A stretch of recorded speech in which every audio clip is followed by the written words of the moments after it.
Kung mayroon mang nakakakilala ng tunay kay Pastor Apollo C. Quiboloy, iyan ay mga nananatili sa loob ng The Kingdom of Jesus Christ. Kaya panawagan ng mga miyembro ng Pastoral Department ng KOJC sa otoridad na silang pakinggan at hindi ang mga tumalikod sa paglilingkod. Si Jason Rubrico magbabalita.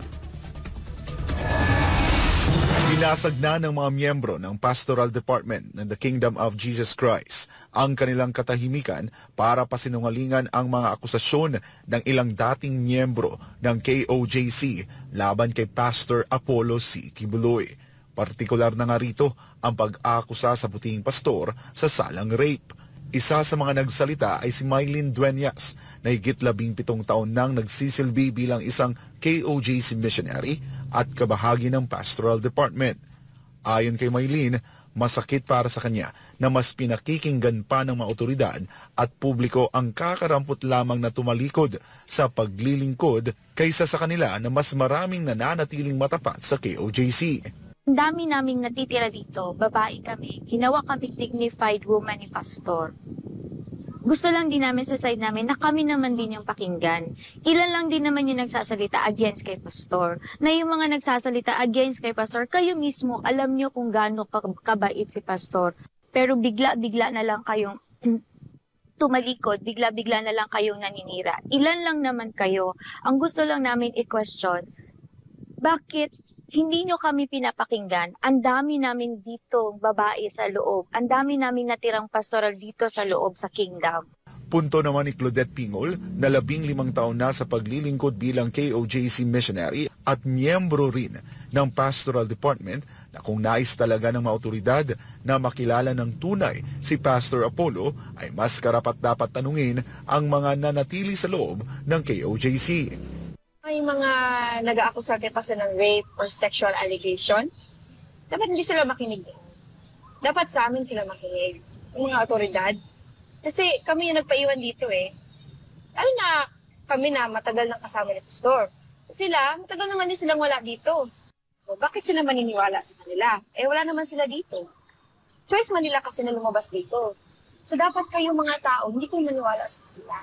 Sa amin kayo mas naniwala. Kami kasi, kami ang mas nagpaiwan dito. Bakit nila nakayanan? Bakit sila lumabas? Kasi nga, gusto nila, kaya hindi sila mapasakto sa disiplina. Sila kasi, they have nothing to lose. Kaya sila nagnira kay Pastor na ganyan, sa mga akusasyon.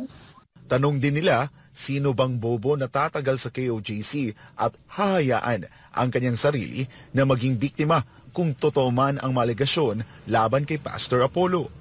Maski anila ang mga hindi kasapi ng KOJC ay agad na matutukoy kung totoo bang may nabibiktima ng karahasan.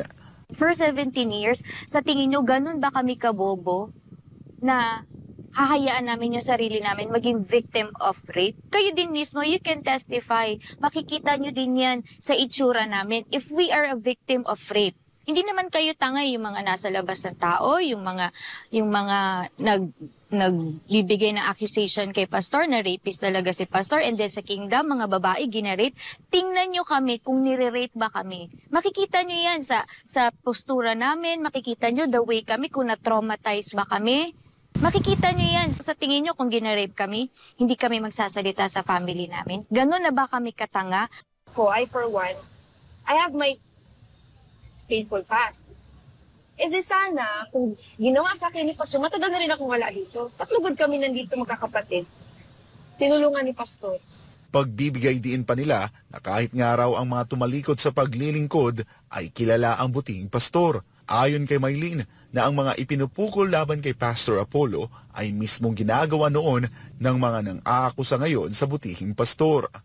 Alam nyo naman talaga, kayo you cannot hindi na kayo makapagsinungaling sa sarili nyo. Alam nyo yung totoo. Alam nyo din yung ginawa nyo dito sa loob before kayo na ganyan. In fact, kayo yung umiwas sa discipline. Gusto nyo lang talaga, lahat ng ginawa nyo, tinatapon nyo yan kay Pastor. The truth will really prevail. Kayo mismo, alam nyo yung mga binabato nyo kay Pastor, you are the doers of that. Kayo talaga yan. Taliwas anila sa mga akusasyon laban kay Pastor Apollo na bago ang mga buhay ng mga KOJC missionary sa pamamagitan ng pagtuturo ng butihing pastor, lalo na ang pagsusunod sa kalooban ng Diyos. mapabata hanggang sa mga senior citizen, tanaw ang utang na loob kay Pastor Apollo dahil sila ay nabigyan ng dignidad at disenteng buhay. Si Pastor, patuloy niya kaming minamahal. Hindi lang ako binago ni Pastor. Hindi lang kami mga pastoral. Marami binagong buhay si Pastor. Mapabata, nasa CGF, mapamatanda, may mga pamilya, lahat kami pinunvide ni Pastor. At binago ni Pastor para maging good citizen. Hindi lang dito sa kingdom, kundi sa Pilipinas. Sa kabila ng mga alegasyon laban sa buting pastor, nanindigan ang mga KOJC missionary na hindi nila kailanman tatalikuran ang taong nagbago sa kanilang buhay. Anila, wala dapat ikabahala si Pastor Apollo dahil mananatili na nakaukit sa kanilang mga puso at isipan ang mga pagtuturo ng butihing pastor. Pastor, wag ka mag-alala sa atin or sa aming lahat. Kasi nandito kami para sa iyo. Susuportahan ka namin until the end. At kami, Pastor, tatayuan din namin yung lahat ng tinurong mo sa amin. At mananatili kaming dignified, good citizens kung saan yun ang naayon sa kalooban ng tatulog. Ayaw kabala ka, Pastor, kay kami na nabilin diri, mga full-time, mga pastoral, manindugan yun ni para sa imuha, Pastor. Kami, Pastor, kanang imuhang gitudlo for how many years gi-invest sa mua. Ayaw kabala ka, Pastor, kay anira. Kay amua gid na siyang panindugan, Pastor. Kanang tanang accusation sa imuha, Pastor.